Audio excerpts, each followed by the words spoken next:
berpretensi dengan kekuasaan, sehingga tidak lagi memilih mana yang benar dan salah. Saya mau ngomong, semua orang boleh ngomong, Pak Aslo aja, Bapak Aslo aja dibolehkan ngomong sama wartawan. Kalian kalau nggak ada apa-apa nggak usah takut. Guys, kayaknya ini udah benar-benar sepantasnya loh kita kawal permasalahan Nikmir ini. Kenapa coba? Dari hal yang pertama yang paling penting ya. Kok bisa sih Bang Fahmi itu sebagai PH-nya Nikmir dilarang untuk ketemu Nikmir? Itu sangat tanda tanya. Terus kedua, dari video yang tadi yang gue lihat, Nikmir itu kok seperti dibatasi sekali untuk bicara dengan wartawan. Dan lagi yang ketiga lagi ya, Nikmir udah dalam keadaan diborgol, tapi seolah didorong-dorong oleh jaksa. Ya, ini ada apa sebenarnya? Benar kata Nikmir, kalau memang nggak ada apa-apa, nggak usah takut kalau Nikmir itu untuk berbicara. Benar nggak? Dan apa kata Bang Fahmi benar? Unsur pemerasan yang Nikmir itu benar-benar udah nggak ada loh gue bilang. Dan surat dakwaan yang dibacakan oleh jaksa itu seolah-olah kok ditujukan seperti bukan Nikmir, seperti terhadap orang lain. Kan aneh ya. Ada juga pengacara atau orang lain yang bilang katanya tetap ini tuh ada unsur pemaksaan. Unsur pemaksaan dari mananya? Yuk kita coba telah. Dari pasal 368 KUHP, unsur pemerasan itu bila ada ancaman kekerasan. Sedangkan apa yang dilakukan Nikmir itu tidak ada ancaman kekerasan sama sekali. Lalu yang kedua, oke lah kita bandingkan dengan pasal Undang-Undang ITE pasal 27 ayat 4. Di situ ada kalau misalkan mendistribusikan elektronik atau apapun juga mengancam untuk menyebarkan atau apa. Dalam hal ini kan Nikmir itu bukan mengancam untuk menyebarkan loh sehingga dia memperoleh uang. Karena apa? Ini terbukti setelah dia terima uang pun dia tetap memberitakan kebenaran yang ada. Jadi unsur pemerasan dari mana gitu. Dan dari awal gue lihat ya dari rekaman voice note yang apa rekaman pembicaraan yang ada atau apapun itu justru RG lah yang mendatangi Nikmir. Bahkan awalnya tuh sudah ditolak oleh Mail, tapi tetap seperti itu. Dan masa sih namanya pemerasan itu terus bisa dicicil tela, bisa ada apa negosiasi tela. Itu kan itu bukan pemerasan loh. Dan kalau emang pemerasan, seharusnya udah terima uang itu, Nikmir diam, tidak membuka atau tidak spill produknya RG. Tapi ini kenyataannya, si Nikmir ini tetap spill produknya RG. Ini lebih ke Undang-Undang Perlindungan Konsumen. Bahwasanya Nikmir pun juga mungkin kan membeli produknya RG itu, lalu dia merasa kecewa atau merasa apa dengan produknya RG itu, dan dia speak up. Apa salahnya orang untuk speak up? Ya, dan benar ini Pak Prabowo dengan hormat sekali benar-benar harus turun tangan mengawasi soal ini. Tidak bisa diam terus Pak Prabowo.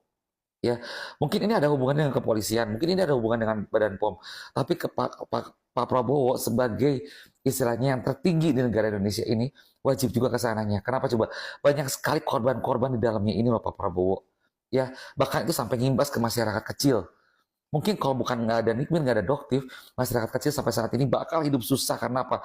Mereka ngebela-belain beli skincare yang ternyata tidak cocok dan bakal menjadi korban skincare itu sendiri. Kalau tidak ditegas sebagai apa dari sekarang ini, masyarakat akan semakin susah oleh karena mungkin perbuatan mereka sendiri membeli skincare yang abal-abal. Yang kalau tidak ada Nikmir, yang tidak ada Doktif, mereka akan semakin terpuruk lagi Pak Prabowo. Gue pikir aduh ini benar-benar harus ditangani banget ya. Untuk Nikmir sendiri benar-benar kita harus kawal banget karena banyak sekali kejanggalan di dalamnya bener loh. Ya, kalau soal jaksa pakai tutup apa masker lah, bahkan kalau seandainya hakimnya sampai pakai masker lah, gue pikir itu belum nggak terlalu jadi masalah. Tapi masalah utamanya itu sampai pengacaranya pun dihalang-halangi untuk ketemu Nikmir. Nikmir susah untuk berbicara, seolah dihalangi untuk bicara. Dan memang benar pasal pemerasan itu udah nggak ada. Sekarang kalau pasal pemerasan udah nggak ada pun, ini terbukti juga dari beberapa kali masa perpanjangan tahanannya Nikmir. Bahwasanya polisi juga kebingungan sebenarnya dalam hal ini. Ya, dan sebenarnya pihak kepolisian dengan melimpahkan P21 ke pihak kejaksaan, itu sama saja menyerahkan tanggung jawab kepolisian terhadap kejaksaan. Dan itu sah-sah aja. Tapi dari kasus Nikmir ini seolah-olah, kalau gue lihat ya, yang gue pandang, seolah pihak kepolisian pun angkat tangan sebenarnya. Dan biarlah jaksa yang menangani. Dan terbukti kan, saat sidang pertama pun jaksa tuh disorot banget di sana. Nah makanya ini benar-benar harus dikawal banget guys. Jangan sampai pihak yang benar-benar menjual skincare abal-abal malah enak-enak. Sedangkan yang menyuarakan adanya skincare abal-abal malah ditahan. Ini kan nggak baik sekali ya. Dan ini menjadi contoh sangat buruk sekali bagi masyarakat Indonesia. Kalau ini dibiarkan, bakalan banyak lagi timbul-timbul yang lain yang merasa nantinya akan dilindungi oleh pihak kepolisian. Jadi guys, kita kawal terus kasus Nikmir ini karena memang benar-benar ini harus benar-benar pengawalan ketat banget dari kita semua para netizen supaya kita bisa melihat sejauh mana nih pihak kepolisian dan pihak pengadilan itu menindaklanjuti soal ini. Jangan sampai ada ketidakadilan yang pada akhirnya mungkin masyarakat sekarang diam ya mungkin masyarakat tidak bisa apa-apa dalam mengawal kasus Nick ini. Tapi suatu waktu bila masyarakat benar-benar sudah merasa gerah sekali dengan sikap kepolisian, sikap pengadilan, sikap apapun, di mana orang yang benar itu malah disalahkan, ya, atau ada sesuatu di dalamnya, mungkin mereka aja bisa aja berontak lah, ya. Gue tidak mengajarkan seperti itu, tidak. Tapi kan yang namanya batas kesabaran, batas kekesalan orang pun ada batasnya.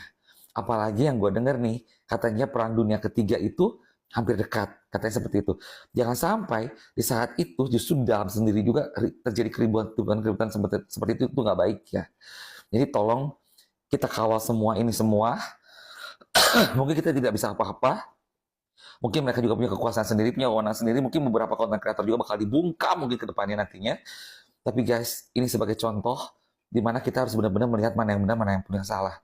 Kalaupun Nick Mir sampai masuk penjara karena ketidakadilan, tetap kita harus apresiasi tinggi sekali sama Nick Mir, dan kita tetap harus dukung Nick Mir. Intinya itu aja, oke? Bisnis baru, jual jamu, ya karena memang di otakku dari tadi dengernya wah ini bisa jadi duit gitu. Ya jadi semoga ini juga bisa jadi lahan pekerjaan nanti buat ibu-ibu setelah keluar dari sini, ada yang bisa dilakukan supaya tidak balik lagi ke sini. Guys, Viti yang tadi itu baru lewat di beranda gua, nggak tahu itu kejadian kapan, tapi yang pasti ini adalah aslinya seorang Nikita Mirzani. Mukanya semuanya bukan menutupi kesedihan, tapi memang dia tuh dasarnya adalah orang baik. Di balik huru-hara yang dia bikin atau apapun, dia selalu memberitakan yang kebenaran, dan apa yang dia omongin itu selalu benar. Dan dia tuh nggak segan-segan untuk minta maaf dan menerima permintaan maaf dari orang loh. Ya, sampai di dalam penjara pun dia mencoba untuk berbuat sosial, berbuat suatu kebaikan, membuat suatu bisnis baru bagi para tahanan di sana, supaya kelak nanti para tahanan di sana tuh nggak akan masuk lagi penjara. Ini sosok the bestnya dari Nikita Mirzani. Kita nggak tahu seberapa banyak kebaikan-kebaikannya di luaran, tapi yang kita tahu kan memang kadang-kadang dia berhuru-hara atau apa, dan itu salah. Makanya benar ada istilah yang ngomong, jangan lihat seseorang itu dari sampulnya aja, tapi lihat dari dalam hatinya. Dan inilah sosok Nikita Mirzani. Walaupun dia di dalam penjara, walaupun dia seperti apa, tapi pendukung dia itu sangat banyak. Ya, dibanding memang pendukung RG, pendukung SS, geng sirkus, apapun itulah. Itu pun banyak, tapi paling banyak, lebih banyak adalah Nikita Mirzani. Kenapa? Hati orang tuh nggak bisa dibohongin, ya. Kita nggak bisa melihat seorang Nikita Mirzani ini seorang yang baik. Makanya kita sendiri mendukung Nikita Mirzani apapun itu. Seandainya amit-amit Nikita Mirzani ditahan sampai 20 tahun pun, dia tetap keluar tuh kaya raya. Karena apa? Dia memikirkan apa yang menjadi kebaikan-kebaikan dalam penjara sana. Lihat mukanya, dan lu lihat bajunya juga. Dia memakai baju tahanan. Sedih sih hati sebenarnya kalau ngeliat Nikita Mirzani memakai baju tahanan kayak gini. Tapi hati gue bilang apa? Ini adalah kerendahan hati seorang Nikita Mirzani. Dia mengikuti prosedur, dia mengikuti aturan, dan dia bersedia merelakan korban, menjadi korban dirinya bagi dia sendiri. Dia istilahnya dia merelakan dirinya menjadi korban, mengikuti permainan musuh-musuhnya dulu. Tapi di luar itu semua, setelah Nikita Mirzani apalagi lagi sidang, wah itu akan hajar habis-habisan. Karena apa yang dihajar oleh Nikita Mirzani itu adalah orang-orang yang benar-benar patut dihajar, gue bilang. Ya, jadi sarut ya.